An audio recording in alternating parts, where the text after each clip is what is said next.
అంగన్వాడీల సమ్మె 15వ రోజుకు చేరుకున్న సందర్భంగా సబ్ కలెక్టరేట్ వద్ద నిరసన శిబిరంలో గరిటెలతో కంచాలు మోగించి నిరసన తెలిపారు.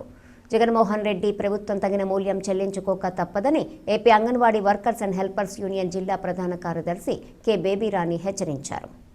ఈ సందర్భంగా అంగన్వాడీలకు జగన్ పాదయాత్రలో ఇచ్చిన హామీ ప్రకారం వేతనాలు పెంచాలని, గ్రాడ్యుటీ అమలు చేయాలని, ఇతర సమస్యలు పరిష్కారం చేసేందుకు ప్రభుత్వం ముందుకు రావాలని నినాదాలు చేశారు. ఈ నిరసన కార్యక్రమంలో జిల్లా ప్రధాన కార్యదర్శి కె బేబీరాణి, రాజమండ్రి ప్రాజెక్టు అధ్యక్ష కార్యదర్శులు కె శారద, సునీత మాట్లాడుతూ 15 రోజులుగా అంగన్వాడీలు నిరవధిక సమ్మె చేస్తున్నా ప్రభుత్వం మొద్దు నిద్రపోతుందని అన్నారు. రాష్ట్రంలో అంగన్వాడీ కేంద్రాల్లో లక్షలాది మంది లబ్ధిదారులు తీవ్ర అవస్థలు పడుతున్నా జగన్ ప్రభుత్వానికి పట్టడం లేదని విమర్శించారు.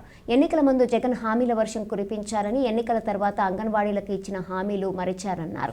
సమస్యలు పరిష్కరించకపోతే రానున్న ఎన్నికల్లో జగన్ భారీ మూల్యం చెల్లించుకోక తప్పదని హెచ్చరించారు. అంగన్వాడీల పోరాటానికి పిఎస్సిఎస్ యూనియన్ రాష్ట్ర కోశాధికారి కేవీవి సత్యనారాయణ, జిల్లా కార్యదర్శి Satyanarayana, K Annamani, M Venkatalakshmi, B Rajulova, EPF pensioners union జిల్లా అధ్యక్షులు సోమేశ్వరరావు, ఎస్ఎఫ్ఐ జిల్లా కార్యదర్శి ఎన్ రాజా మాట్లాడారు. గత 15 రోజులుగా అంగన్వాడీలు విధులను బహిష్కరించి రాష్ట్ర వ్యాప్తంగా సమ్మె చేస్తూ రోడ్ల మీద ఉండి అనేక రూపాల్లో ప్రభుత్వానికి నిరసన తెలియజేస్తా ఉన్నాము. అయితే ఇప్పటికీ 3 సార్లు చర్చలకు పిలిచి ప్రభుత్వం ఏదైతే ఆర్థిక సంబంధమైన డిమాండ్స్ ఉన్నాయో వాటిని పక్కకు పెట్టి మిగిలిన వాటిని నెరవేరుస్తామని చెప్పి జీవోలు విడుదల చేసిన పరిస్థితి. అయితే అంగన్వాడీలుగా మేము ఈ రోజున్న ధరలకు అనుగుణంగా కనీస వేతనాలు, సుప్రీంకోర్టు ఆదేశాల ప్రకారం గ్రాడ్యుటీ ఇమ్మని చెప్పేసి ప్రధాన డిమాండ్గా మేము డిమాండ్ చేస్తూ ఉన్నాము. అయితే ప్రభుత్వం ఆర్థిక అంశాలని చెప్పేసి వాటిని ప్రక్కకు పెట్టే పరిస్థితుల్లో ఉన్నారు.